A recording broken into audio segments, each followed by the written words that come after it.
Estinazir, France, May 29, 1943, 19,000 feet. The cold is the first thing you notice. Not a general cold, but a deep, predatory beast that bites through leather, wool, and skin. It's minus 40 degrees Fahrenheit inside the fuselage of the Liberty Bell.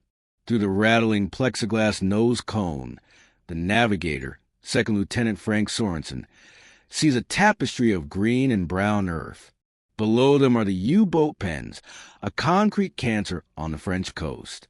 That's the target. Suddenly, the piece shatters. Black puffs of smoke appear around the formation. Flak. The Liberty Bell lurches, a giant metal bird punched by an invisible fist.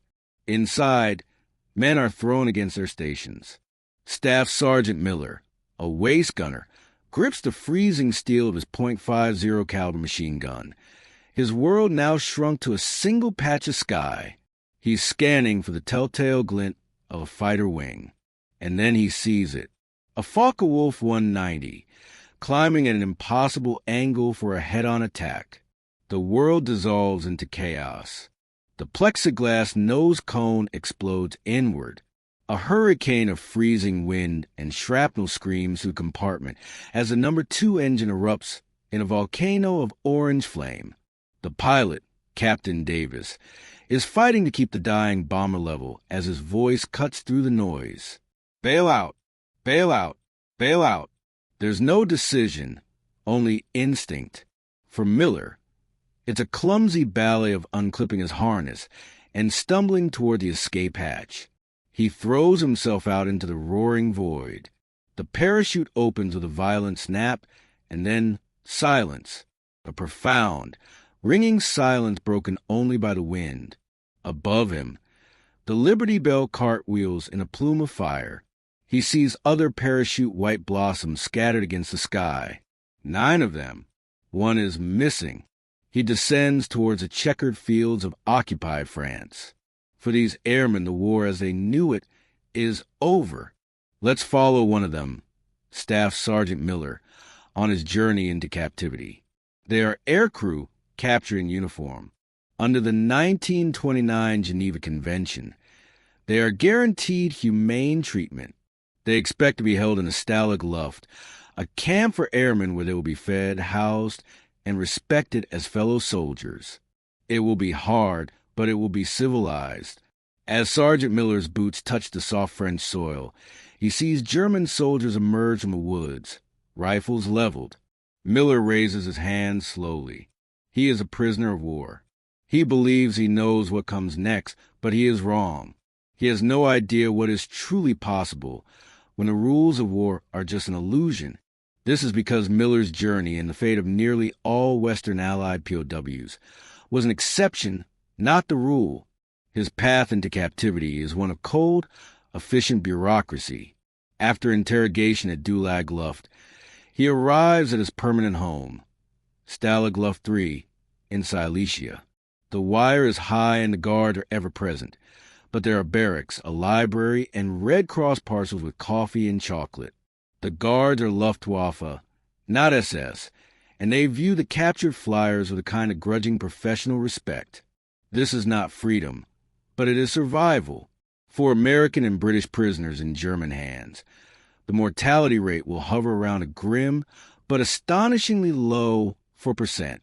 They are protected by the thin membrane of the Geneva Convention. But what happens when your enemy doesn't see you as an equal? What happens when they don't see a soldier, but something less than human?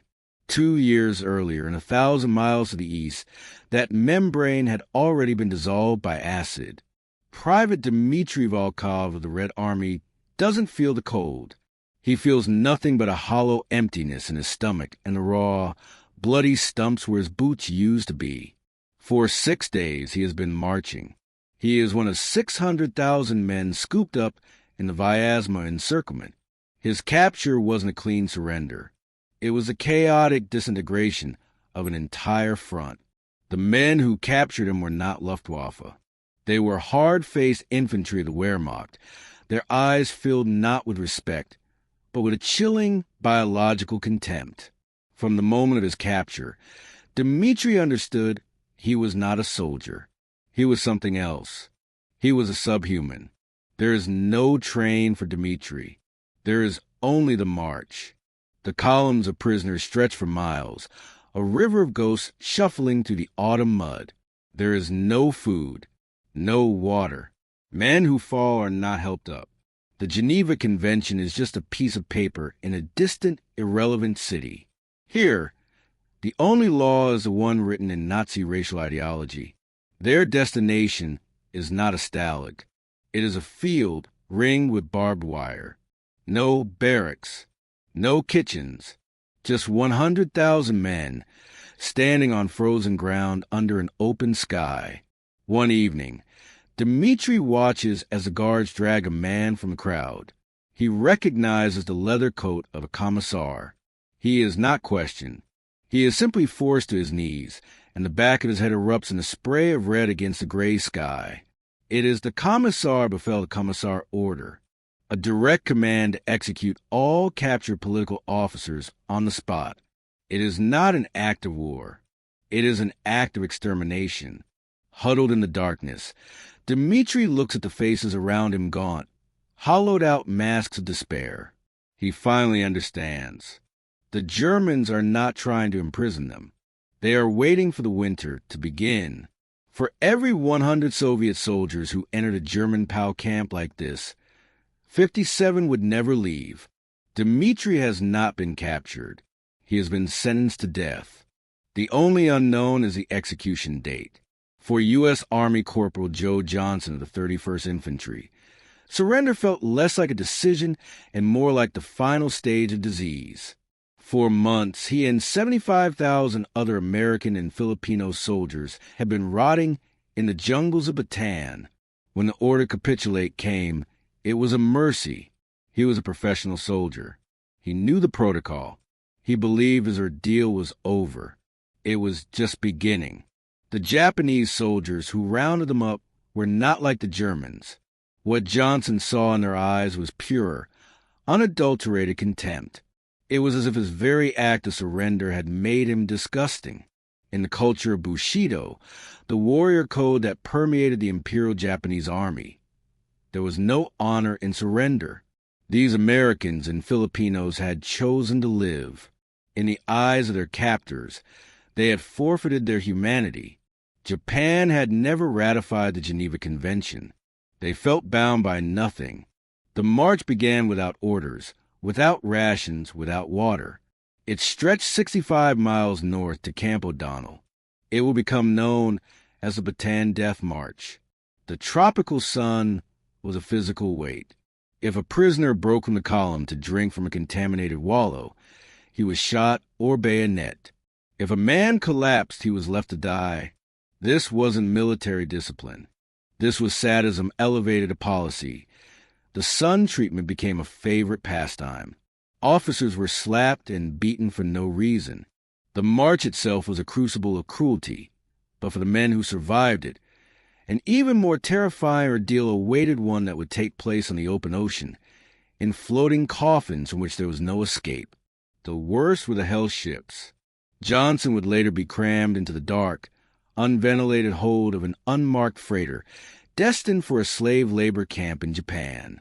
Thousands of men were packed so tightly they couldn't sit, standing in their own filth for weeks. Men went mad, dying of thirst and disease. Allied submarines, unaware of the human cargo, torpedoed these ships, leaving the prisoners to drown in the dark. Of the 75,000 men who began the march, more than 10,000 would die before they even reached the camp. The mortality rate for American POWs in Japanese hands would be a staggering 40%. As Corporal Johnson staggered into Camp O'Donnell, he looked at the wire and the watchtowers. This was not a prison camp. This was a human stockyard.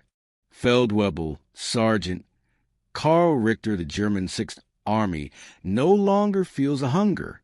He is huddled in the ruins of the Red October factory in Stalingrad. Today, the grinding has stopped. General Paulus has surrendered.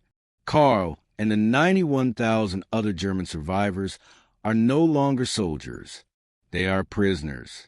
As they stumble out into the snow, they are met by the grim, fur-hatted soldiers of the Soviet 62nd Army. Carl looks into the eyes of the Red Army soldiers. He does not see professionalism or contempt. He sees a mirror. He sees the faces of men who have survived the apocalypse his own army unleashed. This is not a capture. It is a reckoning. The march begins immediately. The Soviets have no extra food, no medicine, and no sympathy. The German prisoners are stripped of their warm coats. The weak are left to be consumed by the Russian winter. Their destination is a camp called Bekatovka, a quarantine zone for the dead and dying. Thousands are packed into unheated sheds. Typhus explodes. There is no medical care, only a dipper of watery soup and a crust of black bread. It is not enough to live, only enough to prolong death. But the Soviet guards would soon discover they didn't need to lift a finger to destroy these men. The Germans, once the most disciplined army in the world, were about to devour themselves. Karl watches as the fabric of German military discipline completely unravels. Men steal bread from the dying. They murder each other for a pair of felt boots. They are no longer soldiers. They are just starving animals in a cage. The Soviet guards watch this collapse with cold satisfaction. They do not intervene. It was a system of death through neglect. The Axis prisoners were simply fed into the machinery of the Gulag. For the men from Stalingrad, there would be no such future. The typhus, the dysentery, and the sheer despair worked faster than any mine shaft. Of the 91,000 German soldiers who surrendered, only 6,000 would ever see Germany again, a mortality rate of over 93%. Karl Richter, huddled in a corner, realizes the terrible symmetry of the Eastern Front. His government had sown the wind, and now they were reaping the whirlwind. The numbers, written in Ledgers of Human Lives, offer a brutal calculus. If you were a Soviet soldier captured by the Germans, your chances of survival were less than half. Over 3 million of you would be deliberately starved, worked to death, or executed in the largest scale extermination of prisoners in modern warfare. If you were a German soldier who surrendered at Stalingrad, your fate was even more certain. A 93% chance you would never see your home again, consumed by the Soviet crucible of revenge and neglect. And if you were an American or a Brit, a flyboy like Frank Sorensen or a grunt like Joe Johnson, your captor mattered more than anything. In German hands, you had a 96% chance of survival. In Japanese hands, that number plummeted to 60%. One war, 3 vastly different fates. To find the answer, we cannot just look at the numbers. We must look into the nature of the cruelty itself. Nazi Germany's evil was ideological and industrial. It was a cold, bureaucratic process of annihilation, built on a detailed racial theory that classified millions of human beings as unworthy of life. The cruelty was systemic, pre-planned, and executed with chilling efficiency. For a Soviet prisoner, the German camp was not a prison. It was the final station in a network of extermination. Imperial Japan's evil was intimate and philosophical. It was born from a warrior code that viewed surrender as a moral stain, transforming a captive soldier into an object of contempt. The cruelty was personal. The swing of a sword, the denial of water, the casual blow from a rifle, but it was a sadism rooted in a sense of national and spiritual superiority. For an Allied prisoner, the Japanese camp was a theater of humiliation where your humanity was stripped away, piece by painful piece, until nothing was left. The Soviet Union's evil was elemental and reactive. It was the cruelty of a nation pushed to the absolute brink, a people who had suffered unimaginable atrocities and who now unleashed that same fury upon their captors. It was the impersonal, grinding horror of the Gulag, a system that did not need active malice to kill, only indifference. For an Axis prisoner, The Soviet camp was a void, a place where you were erased by starvation, disease, and the unforgiving cold. So, which was the cruelest? For the sheer, unprecedented scale of death and the explicit genocidal intent behind it, the verdict must fall on Nazi Germany for its treatment of Soviet prisoners of war. No other nation set out to deliberately exterminate such a vast population of captives as a matter of state policy. But if you were a Western Allied soldier, that verdict would ring hollow. For you, there was no question. The nation that abandoned all pretense of rules, that embraced sadism as a tool of war, was Imperial Japan. Your chances of dying were 10 times higher in their hands than in Germany's. In the end, the question itself may be flawed. It is like asking which circle of hell is the most damned. The true answer lies in the void that is created when the fragile rules of war dissolve. It reveals a terrifying truth about humanity, that civilization is a thin veneer, and when it is stripped away by ideology, by codes of dishonor, or by the fires of revenge, the cruelty that lies beneath is limitless. The men who survived these camps were the lucky few. The millions who did not are a silent testament to the fact that the cruelest nation is the one that forgets its enemy is also human,